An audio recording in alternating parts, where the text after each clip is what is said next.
حضرت خالد بن ولید رضی اللہ تعالیٰ عنہ،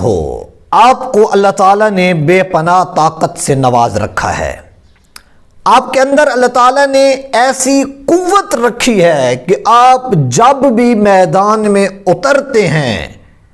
تو آپ کی جو ہیبت ہے وہ دشمن کے اوپر بیٹھ جاتی ہے، اور ہمیشہ آپ کے ہاتھ پر اللہ تعالیٰ فتح کا پرچم بلند فرما دیتے ہیں۔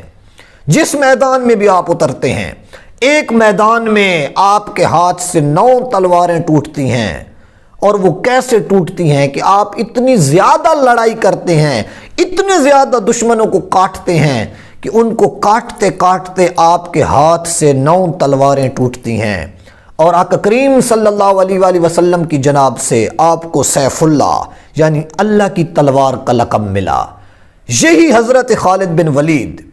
ایک مرتبہ عیسائیوں کے ایک قلعے کا محاصرہ کیے ہوئے تھے۔ آپ حملہ نہیں کر رہے تھے، اس کی وجہ یہ تھی کہ آپ کے ذہن کے اندر یہ بات تھی کہ ہو سکتا ہے یہ لوگ راہ راست پہ آ جائیں۔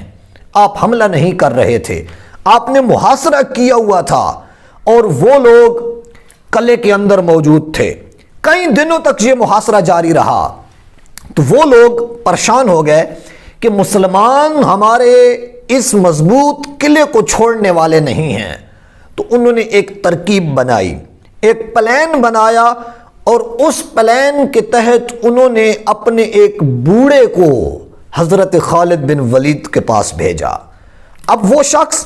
حضرت خالد بن ولید کے پاس آتا ہے، وہ آ کے کہتا ہے کہ اے مسلمانوں کے سپہ سالار، آپ ایسا کریں کہ اس قلعے سے پہلے جو دوسرے قلعے ہیں ان کو آپ فتح کر لیں گے۔ اگر ان کو آپ فتح کر لیتے ہیں تو یہ قلعہ ہم آپ کو خود بخود آپ کے حوالے کر دیں گے۔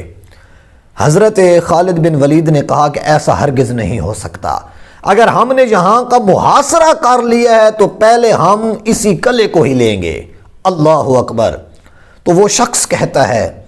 کہ اگر آپ یہاں سے نہیں جاتے تو پھر میرے پاس زہر ہے، زہر کی ایک پڑیا ہے،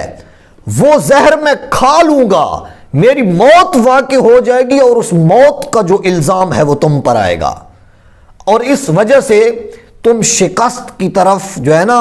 تمہارا قدم بڑھ جائے گا کہ تم نے ایک قاصد کے اوپر وار کیا یا ایک قاصد کو مار ڈالا۔ تو حضرت خالد بن ولید نے ارشاد فرمایا کہ اے شخص، جب تک اللہ نہ چاہے کسی کو موت نہیں آ سکتی۔ اب وہ اپنے لحاظ سے یہ سوچ رہا تھا کہ میرے پاس جو زہر ہے یہ اتنا سخت ہے کہ اگر کوئی اس کو کھا لیتا ہے تو اس پر موت واقع ہو جاتی ہے۔ وہ اپنے نظریات میں خود کو ٹھیک سمجھ رہا تھا، لیکن یہاں پر جو نظریہ تھا، یہاں پر جو عقیدہ تھا وہ بہت راسخ عقیدہ تھا۔ حضرت خالد بن ولید نے فرمایا کہ جب تک اللہ نہ چاہے تیری موت واقع نہیں ہو سکتی۔ وہ کہتا ہے کہ یہ پڑیا ایسی ہے، یہ زہر ایسی ہے، جو اس کو کھا لیتا ہے اس کی موت واقع ہو جاتی ہے۔ حضرت خالد بن ولید آپ نے اس سے وہ زہر لی، اور یہی ارشاد فرمایا کہ جب تک اللہ نہ چاہے موت نہیں آ سکتی۔ آپ نے وہ زہر لیا اور اس زہر کو کھا لیا۔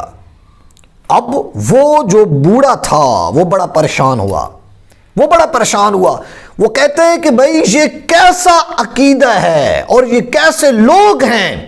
کہ جو اللہ اور اللہ کے رسول پر اتنا زیادہ بھروسہ کرتے ہیں، اور دوسری طرف وہ مطمئن بھی تھا کہ اس زہر کی وجہ سے ان کا سپہ سالار جو ہے یہ مر جائے گا، اس کے اوپر موت واقع ہو جائے گی،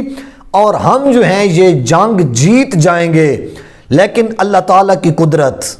اور حضرت خالد بن ولید کی کرامت کہ اس زہر کو کھانے کے بعد آپ کے اوپر ذرا بھی اثر نہ پڑا، کیونکہ آپ نے وہ زہر اللہ کے نام کے ساتھ بسم اللہ شریف پڑھ کے کھائی تھی، جس وجہ سے وہ جو بوڑھا تھا وہ اتنا پریشان اور اتنا حیرت زدہ ہو گیا کہ یار اس عقیدے کی وجہ سے اگر ان پر زہر کچھ اثر نہیں کر سکتی تو یہ دور نہیں ہے یہ بات کہ ہم سے یہ قلعہ بھی حاصل کر لیں۔ تو اس ایک واقعے کی وجہ سے انہوں نے وہ قلعہ حضرت خالد بن ولید کے حوالے کر دیا تھا۔ یہاں پر دو باتیں، ایک یہ کہ اگر اللہ تعالیٰ نہ چاہے تو کوئی کام نہیں ہو سکتا، اور اگر اللہ چاہے تو پھر اس کام کو ہونے سے کوئی روک نہیں سکتا۔ دوسری بات یہ، اللہ تعالیٰ کے محبوب کے اصحاب کو اللہ تعالیٰ نے کتنی عظیم شان عطا فرمائی تھی۔ ان کا ایک نام تھا، ان کا ایک وقار تھا، ان کا ایک مقام تھا، اور اللہ تعالیٰ نے جو انہوں نے اللہ تعالیٰ کی ذات پر راسخ عقیدہ رکھا، اللہ تعالیٰ نے اس کا